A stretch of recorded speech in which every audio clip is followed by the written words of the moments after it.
Name plate ही नहीं, पता नहीं कौन कौन सी प्लेट लगेगी। जब संविधान विरोधी सत्ता में बैठे होंगे उत्तर प्रदेश की गद्दी पे तो ये होगा ही। किसी भी त्योहार में सबको आज़ादी है मनाने की, लेकिन किसी और पे हस्तक्षेप ना हो, तो इस चीज़ का बारीकियों का ध्यान रखा जाए। लेकिन जिस तरह से कुछ संगठनों के लोग जाकर होटलों में, रेस्टोरेंट में चेकिंग नहीं, वो गलत, बिल्कुल अनुचित। तो आप तो सरकार का हिस्सा है उत्तर प्रदेश। मैं आयोग के खिलाफ ही। हाँ, सर्वोच्च न्यायपालिका को संज्ञान लेना चाहिए और निर्दोष लोगों को बरी करना चाहिए। सर, नेम प्लेट आजकल लगाए जा रहे हैं। नेम प्लेट ही नहीं, पता नहीं कौन कौन सी प्लेट लगेगी।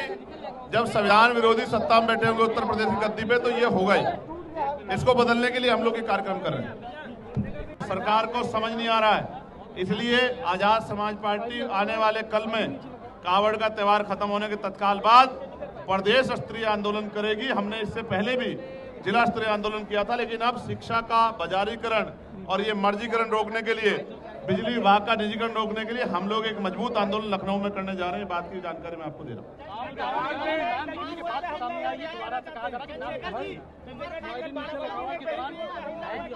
ये सरकार ने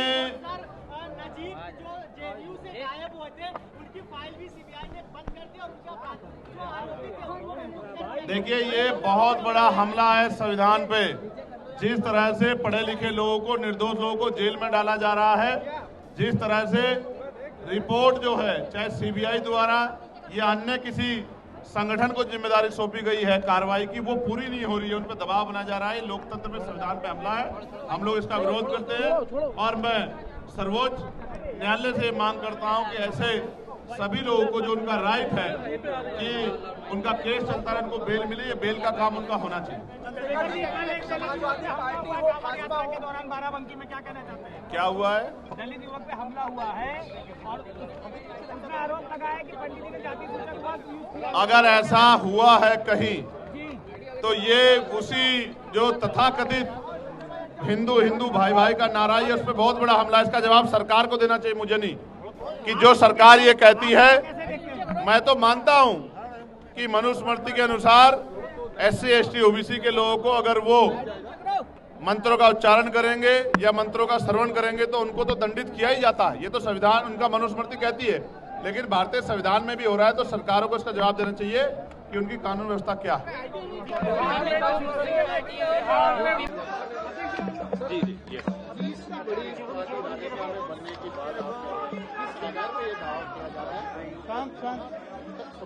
देखिए, राजनीतिक संभावनाएं लोकदल की हमेशा राजस्थान में मजबूत रही हैं और पहले, दूसरे, तीसरे, चौथे की बात नहीं है। बात यह है कि हमारा राजनीतिक संगठन राजस्थान में हो, हमारे लोग वहाँ सशक्त हों, कार्यकर्ताओं की सुनवाई हो, स्थानीय चुनाव में जो उम्मीदवार मेहनत कर रहे हैं, लड़ना चाह रहे हैं, उन्हें पार्टी सपोर्ट करे।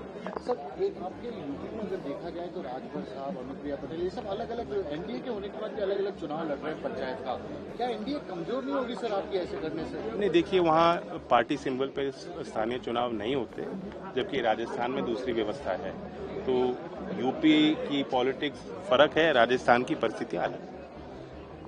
कांवड़ यात्रा चल रही है यूपी में, नेम प्लेट को लेकर लगातार अखिलेश यादव भी आरोप लगा रहे हैं।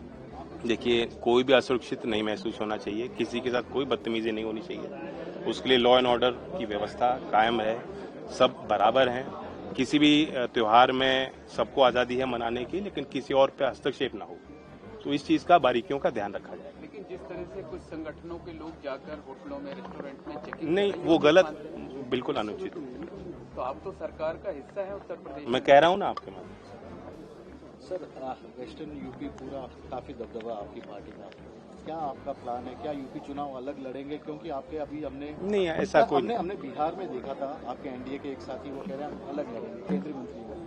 वो उनकी अलग परिस्थिति है, जो हम एनडीए के साथ हैं और जो दायरा, जो जिम्मेदारी मुझे दी है केंद्रीय मंत्रिमंडल में, साथ साथ उत्तर प्रदेश में भी कैबिनेट मंत्री हमारे हैं, तो एक साझी जिम्मेदारी है और साथ ही चुनाव लड़े जाएंगे। बात कहते हैं मजबूत है, आपको लग रहा है? क्योंकि बिखराव नजर कहीं न कहीं सर, देखो, बिखराव कुछ स्टूडियो में हो रहा है। अभी आप रिजल्ट आ जान दो, बिहार में पता लग जाएगा क्या नतीजा है। बिहार में हम नहीं लड़ रहे। चुनाव नजदीक आ रहे हैं महाराष्ट्र में और वो भाषाओं को लेकर विवाद चल रहा है, क्या कहेंगे? भाषाएं लोगों को जोड़ने का माध्यम है, अपनी बात कहने का माध्यम है। और आज के दौर में सिर्फ एक या दो भाषा समझने जानने से बात नहीं बन रही। हमारे पहले लोग बहुत तरह की भाषाएं जानते थे, समझते थे।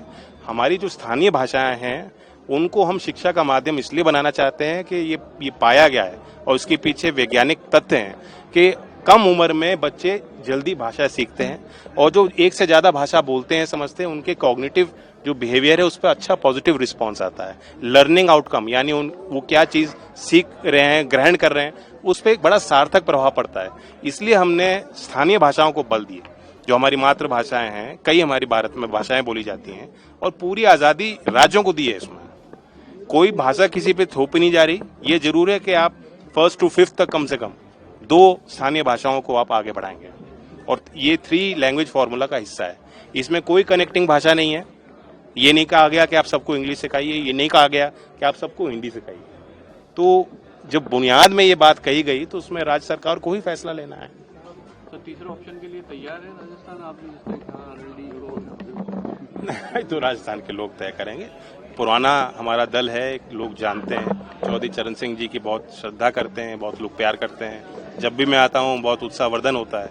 मेरी भी कोशिश है, मैं नागौर आया था तो मैंने कहा था कि नागौर की कोई फाइल आएगी तो मुझसे मना नहीं किया जाएगा। तो मेरा भी दिल नर्म होता है, राजस्थान का कोई चीज आती है मेरे सामने तो स्वाभाविक है मेरी भी कोशिश है कि राजस्थान में तेजी से काम हो, विकास हो। यहाँ अध्यक्ष और विधायक के बीच में कुछ दूरियां चल रही है हमारे दल में ऐसा तो नहीं। हमारे विधायक ने अपने सर से पगड़ी उतारी और अध्यक्ष को पहना दी।